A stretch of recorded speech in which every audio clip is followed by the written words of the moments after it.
Shalom, perkenalkan nama saya Anancia Rambuka Iteba, NIM 103 2023 0081, kelas C, Prodi Manajemen Pendidikan Kristen.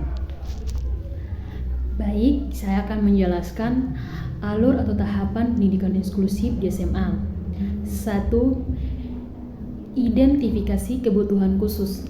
Tahap pertama adalah mengidentifikasi siswa yang memiliki kebutuhan khusus yang memerlukan pendidikan inklusif. Ini dapat dilakukan melalui pengamatan, evaluasi, dan konsultasi dengan orang tua atau wali siswa. 2. Penilaian dan perencanaan kebutuhan khusus. Siswa diidentifikasi tim pendidikan inklusif akan melakukan penilaian lebih lanjut untuk menentukan strategi pembelajaran yang tepat. Tim ini terdiri dari guru reguler, guru pendidikan khusus, dan ahli lainnya yang terkait dengan pembentukan tim pendukung. Tim pendukung akan dibentuk untuk mendukung implementasi pendidikan inklusif. Tim ini dapat terdiri dari guru, staf sekolah, dan ahli terkait, dan orang tua atau wali siswa. 4. Pengembangan program individual. Setiap siswa dengan kebutuhan khusus akan memiliki program individual pendidikan inklusif. Program ini akan mencakup tujuan pembelajaran yang spesifik, strategi pembelajaran yang disesuaikan, dan dukungan tambahan yang diperlukan. 5. Pelaksanaan pembelajaran inklusif. Pembelajaran inklusif dilakukan di kelas reguler dengan dukungan dan modifikasi yang sesuai dengan memenuhi kebutuhan siswa dengan kebutuhan khusus. Guru akan menggunakan berbagai strategi pengajaran yang inklusif untuk memastikan partisipasi aktif semua siswa. 6. Evaluasi dan penyelesaian. Proses evaluasi terus-menerus dilakukan untuk memantau kemajuan siswa dan efektivitas program inklusif. Jika diperlukan, penyelesaian akan dilakukan dalam program inklusif, pendidikan inklusif untuk memenuhi kebutuhan siswa yang berupa berikut adalah beberapa kebutuhan untuk pendidikan inklusif di SMA. 1. Aksesibilitas fisik. 2. Dukungan guru dan staf. 3. Dukungan psikososial. 4. Sumber daya dan materi pembelajaran yang disesuaikan. 5. Kolaborasi dengan orang tua atau wali siswa. 6. Penilaian dan evaluasi yang inklusif. Peran dan fungsi inklusif di SMA. 1. Aksesibilitas fisik. Aksesibilitas fisik yang memadai memungkinkan siswa dengan kebutuhan khusus untuk mengakses fasilitas dalam lingkungan sekolah dengan mudah. Ini membantu menciptakan lingkungan yang inklusif dan setara bagi semua siswa, sehingga mereka dapat berpartisipasi penuh dalam kegiatan pembelajaran dan sosial di sekolah.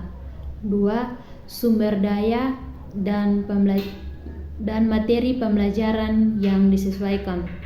Sumber daya dan materi pembelajaran yang disesuaikan membantu siswa dengan kebutuhan khusus untuk mengakses kurikulum dan pembelajaran dengan cara yang sesuai dengan gaya belajar dan kebutuhan mereka. Ini memungkinkan mereka untuk memperoleh pengetahuan dan keterampilan yang sama dengan siswa lain, sehingga mendukung setara dalam pendidikan inklusif. 3. Guru dan staf. Guru dan staf sekolah yang mendapatkan pelatihan dan dukungan yang memadai dapat memberikan pengajaran yang inklusif dan mendukung bagi siswa dengan kebutuhan khusus. Mereka dapat mengidentifikasi kebutuhan khusus, menyediakan modifikasi dan adaptasi dalam pengajaran, serta memberikan dukungan tambahan yang diperlukan. Peran mereka yang sangat penting dalam menciptakan lingkungan belajar yang inklusif dan membantu siswa mencapai potensi penuh mereka. 4. Kolaborasi orang tua atau wali siswa. Kolaborasi antara sekolah dan orang tua wali siswa memainkan peran kunci dalam mendukung pendidikan inklusif. Orang tua atau wali siswa memiliki pemahaman yang mendalam tentang kebutuhan dan potensi anak mereka. Kolaborasi yang baik memungkinkan pertukaran informasi, pemantauan kemajuan siswa, dan pengambilan keputusan. 5. Dukungan psikososial. Dukungan psikososial yang diberikan di sekolah membantu siswa dengan kebutuhan khusus untuk mengatasi tantangan emosional dan sosial yang mendukung mereka hadapi. Ini mencakup dukungan konseling, pengembangan keterampilan sosial, dan menciptakan lingkungan yang inklusif dan ramah. Dukungan ini membantu siswa merasa diterima, percaya diri, dan termotivasi dalam proses pembelajaran. 6. Penilaian dan evaluasi yang inklusif. Penilaian dan evaluasi yang inklusif memastikan bahwa keberagaman siswa dengan kebutuhan khusus diakomodasi dalam proses penilaian. Ini mencakup penggunaan metode penilaian yang sesuai, modifikasi, dan penilaian yang berfokus pada kemajuan individu siswa. Kurikulum pendidikan inklusif untuk SMA. 1. Kurikulum inti. Kurikulum inti mencakup mata pelajaran yang diajarkan kepada semua siswa, termasuk siswa dengan kebutuhan khusus.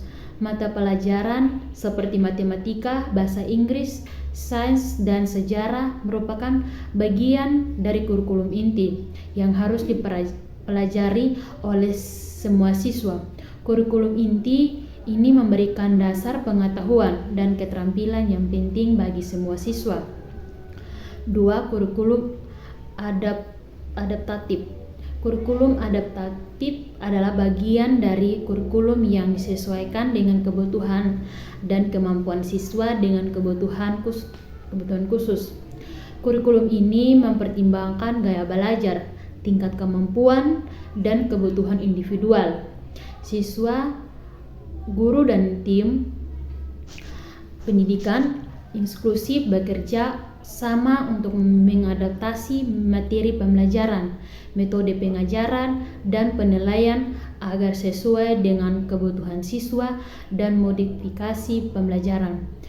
Modifikasi pembelajaran melibatkan penggunaan strategi dan pendekatan yang disesuaikan untuk memfasilitasikan pembelajaran siswa dengan kebutuhan khusus.